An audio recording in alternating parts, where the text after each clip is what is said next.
Hello student, today we have a very interesting topic, that is chain growth polymer and step growth polymer. Actually chain growth polymer and step growth polymer is the name of addition polymer and condensation polymer respectively. But this name chain growth and step growth is actually based on the process or the mechanism followed by the preparatory method which are involved into the formation of this polymer. The addition polymer follow addition of monomeric unit so as to form a long chain, while if we think about the condensation polymer, it follow a step by step proceedment of formation of the polymer. In this polymerization, the monomeric unit which are involved in the formation of polymer proceeded first step, that is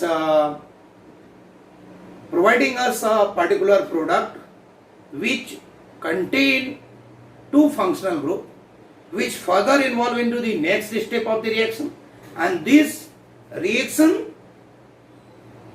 progress step by step so as to increase the length of polymer.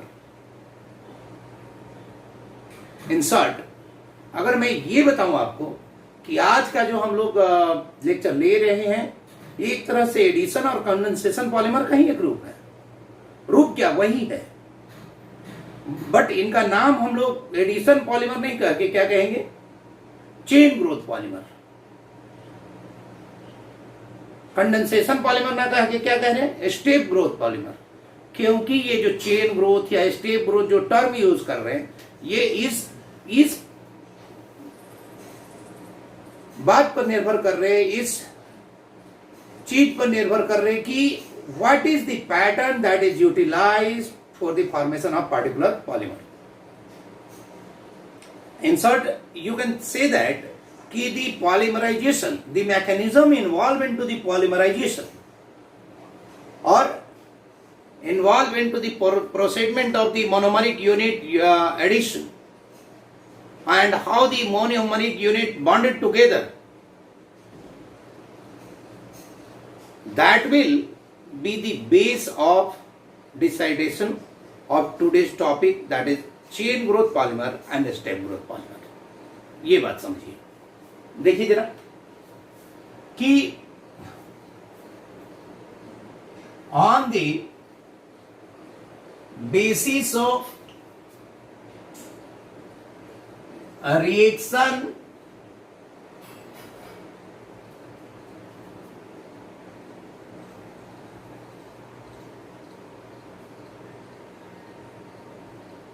mechanism involved into polymerization. तो हमने पढ़ा था, एक पढ़ा था addition polymer, but मैं आज इसको चेन ग्रोथ पॉलीमर कहूंगा. Chain growth polymer. दूसरा कंडेंसेशन पॉलीमर जिसे आप कहा करते थे, उसे मैं स्टेप ग्रोथ पॉलीमर कहूंगा. ये बात ध्यान रखें. या चेन ग्रोथ पॉलीमर या स्टेप ग्रोथ पॉलीमर, ये जिस प्रक्रिया के द्वारा बनेगा उसे एडिशन पॉलीमराइजेशन कहेंगे. ये जिस प्रक्रिया के द्वारा बनेगा उसे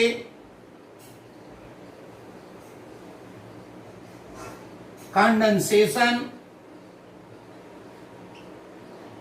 पॉलीमराइजेशन कहेंगे. यानी एक होगा एडिशन पॉलीमराइजेशन और दूसरा क्या होगा, कंडेंसेशन पॉलीमर. तो इस पैटर्न को हम लोगों को समझना होगा. तो फर्स्ट ऑफ ऑल हम लोग पहले देखेंगे एडिशन पॉलीमराइजेशन, जिसके द्वारा हमें क्या मिल रहा है, चेन ग्रोथ पॉलीमर, उसे समझेंगे, उसकी मैकेनिज्म को देखेंगे, उसके उदाहरण को देखेंगे, एग्जाम्पल को देखेंगे। और फिर सेकेंड वन हम लेंगे कंडेंसेशन पॉलीमर, जिसमें कि उसके मैकेनिज्म को देखेंगे और एग्जाम्पल को देखेंगे। तो सबसे पहले हम लोग देखते हैं, first of all we are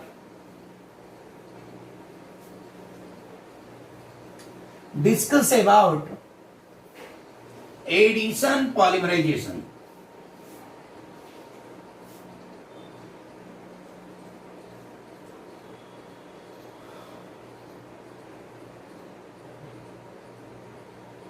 और it will provide chain growth polymer. ये हमें क्या देगा, चेन ग्रोथ पॉलीमर देगा। अब ये देखिए, it will provide us chain growth polymer.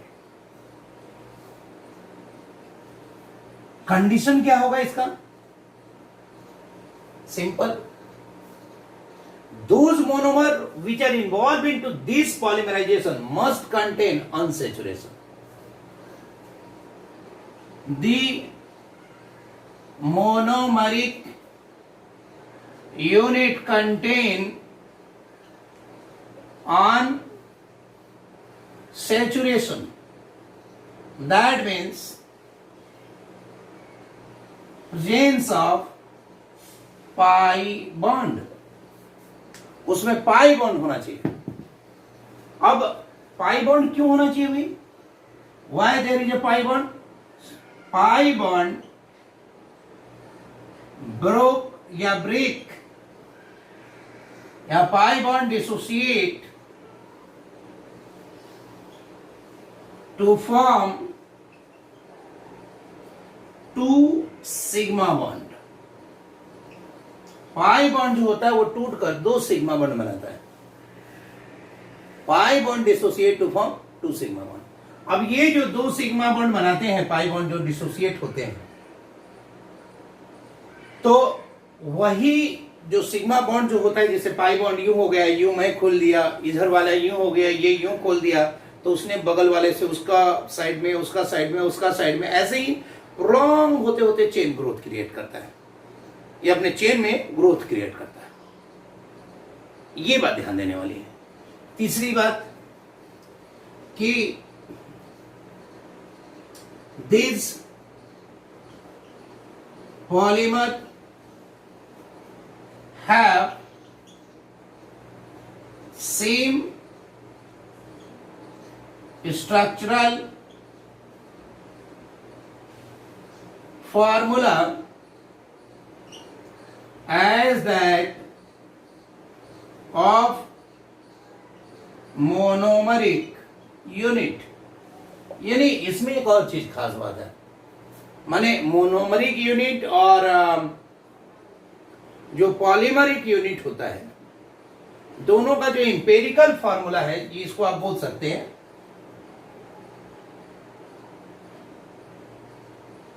Empirical formula, वो सेम होना चाहिए, है ना। लेकिन इसके लिए एक कंडीशन आप मांग सकते हैं कि ये कोपॉलीमर नहीं होना चाहिए, ये होमोपॉलीमर होगा तो, क्योंकि एडिशन कंडेंसेशन में मैंने ये बताया था कि कोपॉलीमर होगा तो ये चेंज हो जाएगा, लेकिन होमोपॉलीमर में तो सेम ही होता है। तो देखते हैं कैसे। दूसरी बात यह है कि जो एडिशन पॉलीमराइजेशन होता है, it follow 3 type of mechanism for the formation of polymer. It follow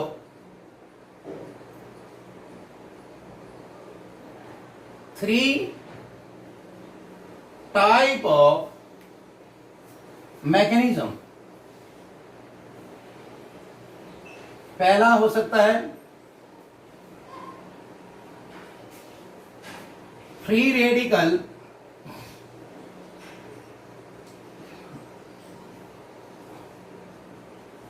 addition reaction. दूसरा हो सकता है कैटायनिक एडिशन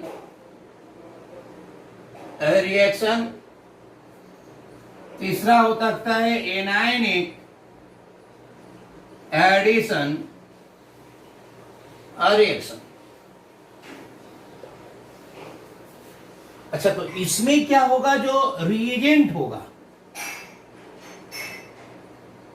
वो आपका फ्री रेडिकल होगा। इसमें क्या होगा, कैटायन होगा, और ये क्या होगा, एनायन होगा।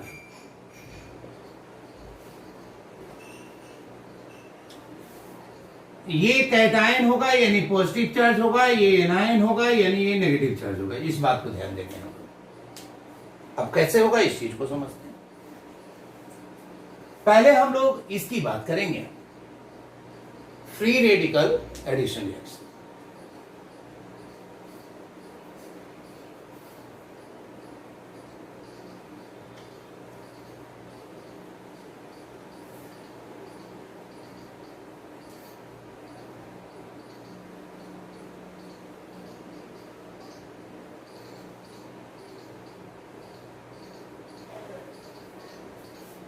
फ्री रेडिकल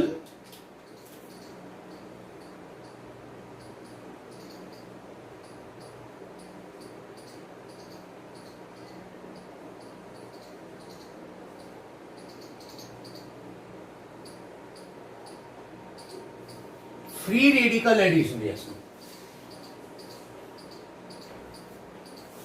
अब ये देखिए कि फ्री रेडिकल एडिशन रिएक्शन क्या होता है। तो पहली बात की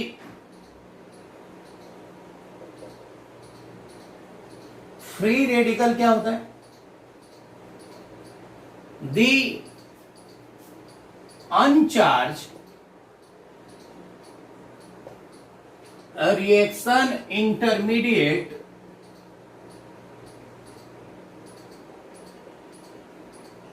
which bear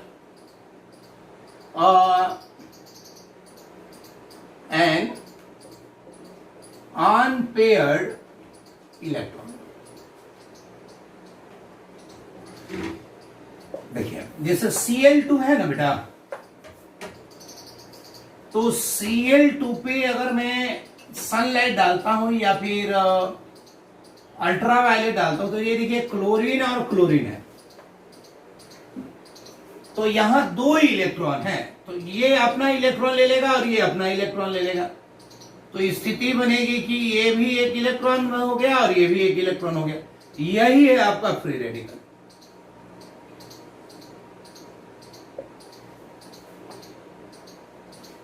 तो ये देखिए कि 2Cl रेडिकल बना, ये देखिए होमोलाइटिक बॉन्ड फ्यूजन है यह। कोई भी चीज अगर ऐसे टूटता है जैसे HBr ही टूटता है, अगर यूवी रेडिएशन डालते तो H फ्री रेडिकल और ये ब्रोमीन फ्री रेडिकल। अब आप कहेंगे कि हमें कैसे पता चलेगा कि कब ये नहीं टूटेगा और कब टूटेगा। इसको निर्धारित करने के लिए हेल्प चाहिए।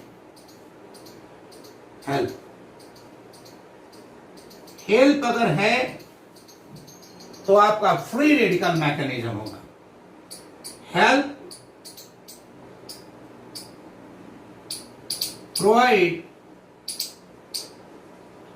the formation of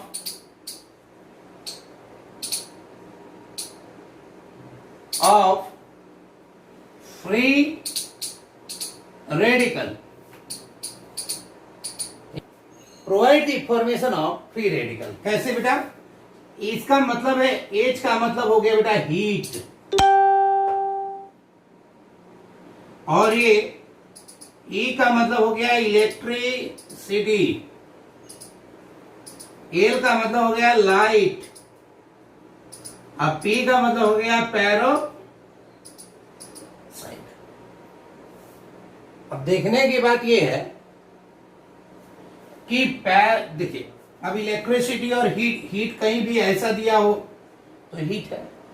लाइट के लिए देखिए कहीं भी अगर लाइट को शो करना होगा तो दो तरह से शो करेगा, या तो एच म्यू लिखेगा, ये फोटोन को दिखाता है। अगर ये नहीं लिखा तो आपका यूवी रेडिएशन लिखेगा, यानी अल्ट्रावायलेट।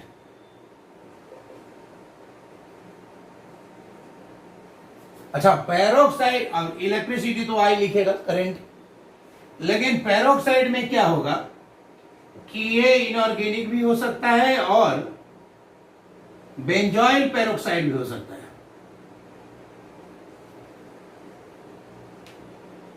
यानी ऑर्गेनिक पेरोक्साइड भी हो सकता है और इनऑर्गेनिक पेरोक्साइड भी हो सकता है। तो ये चीज ध्यान देने वाली है।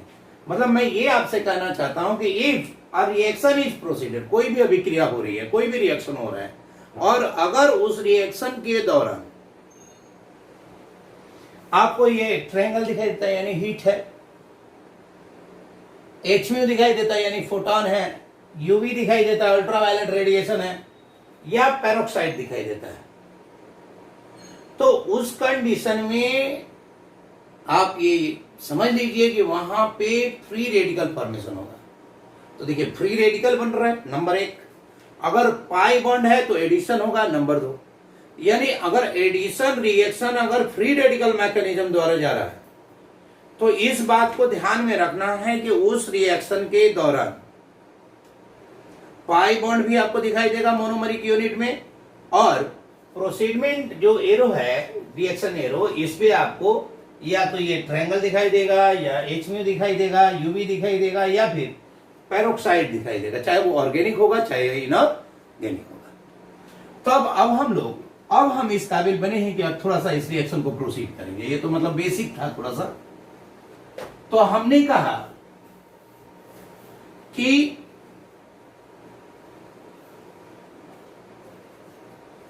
फ्री रेडिकल जो एडिशन रिएक्शन होता है, इसमें रिएक्शन मैकेनिज्म इंटरमीडिएट जो होते हैं वो फ्री रेडिकल होते हैं। दी रिएक्शन इंटरमीडिएट, या फिर हम बोल सकते हैं reagent,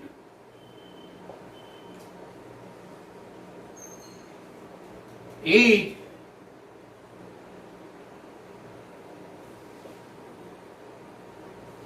reagent is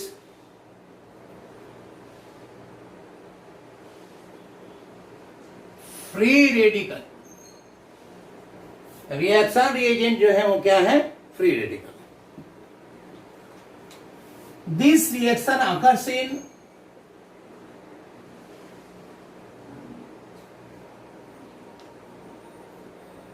three step, ये 3 स्टेप में होगा। पहला होगा इनिशिएशन,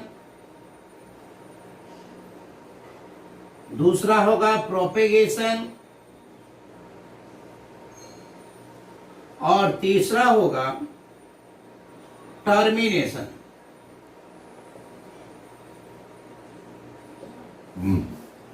अच्छा, फॉर एग्जाम्पल हम देखते हैं, मतलब अब जो इसको हम प्रोसीड कर रहे हैं, एग्जाम्पल लेते हैं। Example of this addition polymerization की बात करेंगे या चेन ग्रोथ पॉलीमराइजेशन, तो ये लेते हैं फॉर्मेशन ऑफ पॉलीथीन। पॉलीथीन, अब देखिए यहां पे इसका मोनोमर क्या होगा? एथीन होगा, CH2 डबल बॉन्ड CH2, और कैटलिस्ट क्या होगा? तो ये होगा बेंजोइल पेरोक्साइड। अब ये देखिए बेंजोइल पेरोक्साइड होता क्या है? तो C6H5 C double bond O C double bond O और C6H5। देखते हैं कि कैसे ये रिएक्शन प्रोसीड करता है एक एक करके। पहला स्टेप लेंगे हम, जिसमें हम लोग पढ़ेंगे initiation.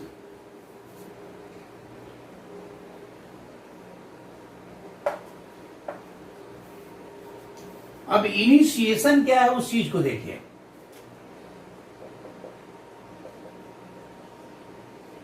Initiation, it involve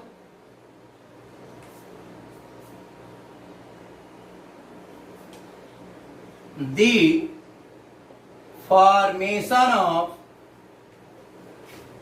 free radical, ये फ्री रेडिकल का फॉर्मेशन करेगा। जैसे देखिए benzoyl peroxide C6H5 OO C6H5, इसको बेटे जी हम ऐसे भी लिख सकते थे, C डबल बॉन्ड O और नीचे ये रिंग लगा देते, O और ये O, फिर C डबल बॉन्ड O और फिर ये ऐसा। तो ये आपका बेंजाइल पेरोक्साइड है। अब इसमें क्या होगा कि जब, अब ये देखिए ये बेंजाइल पेरोक्साइड जो है, तो ये देखिए ये वाला जो बॉन्ड है ना O और O सिंगल बॉन्ड, यही है पेरोक्साइड बॉन्ड। अब ये देखिए पेरोक्साइड जो बॉन्ड है, जब आप इस पे कोई भी हीट करिए, क्या क्या कर सकते हैं, हीट करिए, अल्ट्रावायलेट रेडिएशन दीजिए, सनलाइट दीजिए, करंट पास कीजिए, तो ये क्या बनेगा, फ्री रेडिकल। यहां दो इलेक्ट्रॉन है, एक इसका और एक इसका, तो ये अपना चला जाएगा, ये अपना चला जाएगा, तो क्या बन जाएगा C6H5 C double bond O, और ये देखिए ये फ्री रेडिकल हो गया। ये एक वाला ये वाला बनेगा, एक इलेक्ट्रॉन यहां आ गया, एक ऐसा ही इधर भी बनेगा। देखिए C6H5 C double bond O C double bond O, तो ये दो मूल बना। ये है बेंजाइल फ्री रेडिकल। अब ये रुकेगा नहीं, थोड़ा सा और इसको देखिए, मैं सिर्फ ये वाला मिटा, ये वाला मिटा देते। अब देखिए क्या होता है अगले स्टेप में कि अब ये देखिए यहां भी दो इलेक्ट्रॉन है, एक इसका और एक इसका, तो ये वाला इलेक्ट्रॉन इधर जाएगा और ये भी इधर जाएगा, तो क्या बन जाएगा, ये देखिए C डबल बॉन्ड उधर था और एक वो था, और ये जब इधर का आया और इधर का आया तो डबल बॉन्ड ये भी हो गया, तो ये CO2 गैस बन के निकल जाएगा, carbon dioxide.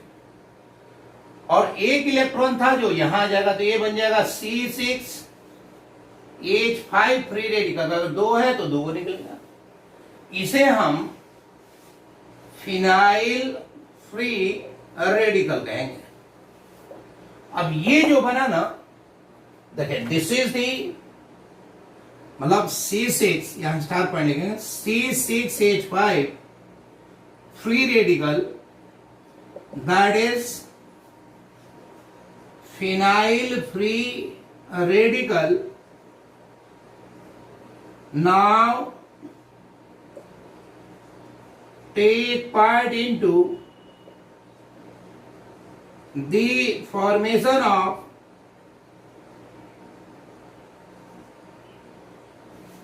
take part into the next step लिख सकते हैं, नेक्स्ट स्टेप। और वो स्टेप क्या होगा, क्या होगा, वो होगा आपका प्रोपेगेशन। अब देखिए प्रोपेगेशन में क्या होता है, वो होगा आपके पास प्रोपेगेशन।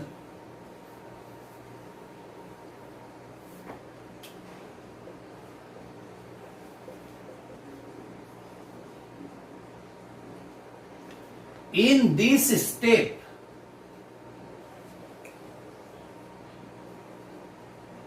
the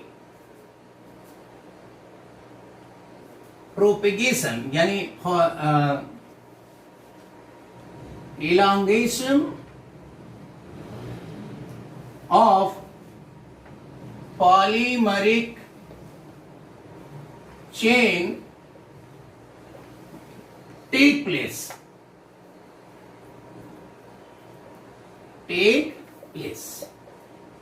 यानी इलोंगेशन होता है, उस चेन की लंबाई बढ़ती है। Elongation of polymeric chain take place यानी उसकी लंबाई बढ़ती है, सीधी लंबाई बढ़ती है, ये बात ध्यान रखिएगा। यानी यहां पे ये देखिए कि अगर ये C6H5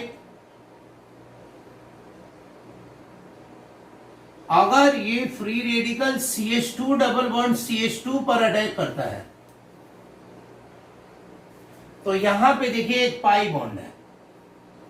अगर ये क्या करेगा कि ये वाला इधर आ जाएगा और ये इधर चला जाएगा, और ये क्या होगा कि ये C6H5 फ्री रेडिकल जो है CH2 और CH2 फ्री रेडिकल, अब ये देखिए ये वाला इलेक्ट्रॉन और यहां से जो इलेक्ट्रॉन आया दोनों मिलके ये फ्री रेडिकल जनरेट करेगा। ये इनिशिएशन में भी हो सकता था लेकिन हमने इसे यहां पे पुट अप किया है। और फिर अब ये जो है, अब देखिए एक एथीन से जुड़ा और ये फिनाइल फ्री रेडिकल है और ये फर्दर ये और आगे प्रोलॉन्ग करेगा, ये और एथीन और एथीन और एथीन और एथीन से जुड़ता चला जाएगा। कैसे? C6H5 CH2 जो फ्री रेडिकल है ये NCH2 से जुड़ेगा, कोई बात नहीं, ये आगे जाएगा, यहां भी डबल बॉन्ड है, ये भी इधर आएगा, फिर ये खुलेगा। कब तक खुलेगा? जब तक कि आपकी सारी की सारी एथीन आपस में कनेक्ट नहीं हो जाती है। तो क्या हो जाएगा? ये बनेगा आपका C6H5 CH2 ये वाला, फिर ये CH2, फिर ये CH2 इन टाइम तक जुड़ता चला जाएगा, जितना लेंगे उतना, लेकिन फिर भी अंत वाला जो सबसे लास्ट वाला उस पे एक लोन इलेक्ट्रॉन पड़ा ही रह जाएगा। ऐसे सोचिए, जैसे मान लीजिए कि ऐसे हम किसी चीज को पकड़े हुए हैं, दो लोग हैं, दो लोग, जैसे मान लीजिए ये दो बच्चे हैं, ये दोनों एक दूसरे को ऐसे पकड़ के खड़े हैं, ये भी दो लोग हैं। अब ये दो अलग लोगों को पकड़ के खड़ा है, ये दो लोग हैं, ये दो अलग लोगों को पकड़ के खड़ा है कि नहीं? ऐसे दो लड़के आपस में दोनों हाथ ऐसे पकड़ के खड़े हैं। अब मैंने कहा कि आपस में चेन बनाओ, इसने क्या करेगा? ये वाला हाथ खोलेगा, एक हाथ ये इधर कर दिया, एक हाथ इधर कर दिया। इसने भी क्या किया कि एक हाथ इधर कर दिया और एक हाथ इधर कर दिया। इसने भी क्या किया कि एक हाथ इधर कर दिया और एक हाथ इधर कर दिया। तो अब ये देखिए, यहां भी एक फ्री रेडिकल है, यहां भी एक फ्री रेडिकल है, और ये लंबी चेन बन जाएगा। बताओ कि कहां पे, जैसे अब अंत में तो एक फ्री रेडिकल बचा रह जाएगा ना, है कि नहीं? तो अब अंत में एक फ्री रेडिकल बचा रह जाएगा और वो आगे जुड़ सकता है। इसी को हम प्रोलॉन्ग, यही जो होगा प्रोपेगेशन ऑफ, मतलब इन दिस स्टेप, मतलब increase into the polymeric chain, यानी in this step polymeric chain get increases take place. Increase into polymeric chain take place। Polymeric chain में इंक्रीमेंट होता चला जाएगा, ये बात है। आगे अगर हम देखें, अब ये तो पॉलीमरिक चेन में इंक्रीज हो गया, अब जो लास्ट स्टेप आता है इसका termination. In this step the final product will form. Termination. In this step,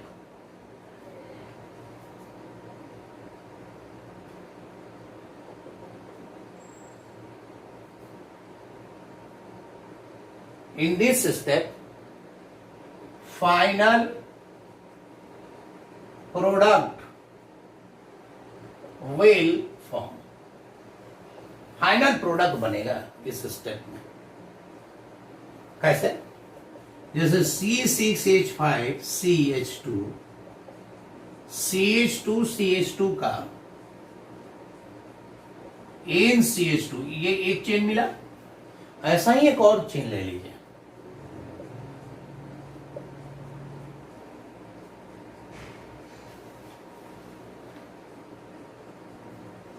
ये दोनों आपस में जुड़ जाएंगे और जुड़कर आपको मिलेगा C6H5CH2 CH2 का NCH2, फिर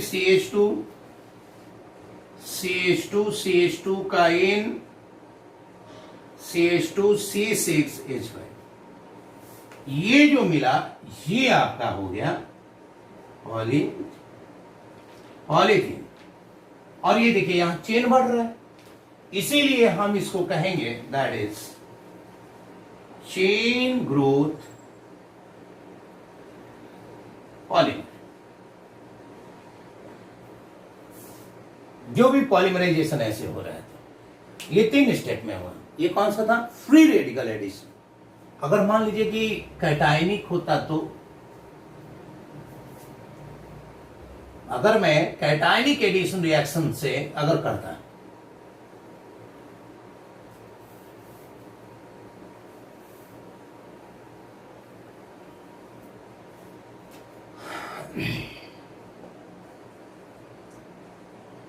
कैटायनिक एडिशन पॉलीमराइजेशन. अब ये देखिए कैटायनिक एडिशन पॉलीमराइजेशन क्या है?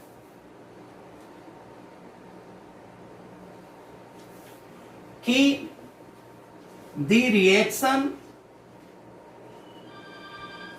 Reagent is cation. अब ये कैटायन कुछ भी हो सकता है, कार्बोकैटायन हो सकता है, इलेक्ट्रोफाइल होगा कार्बो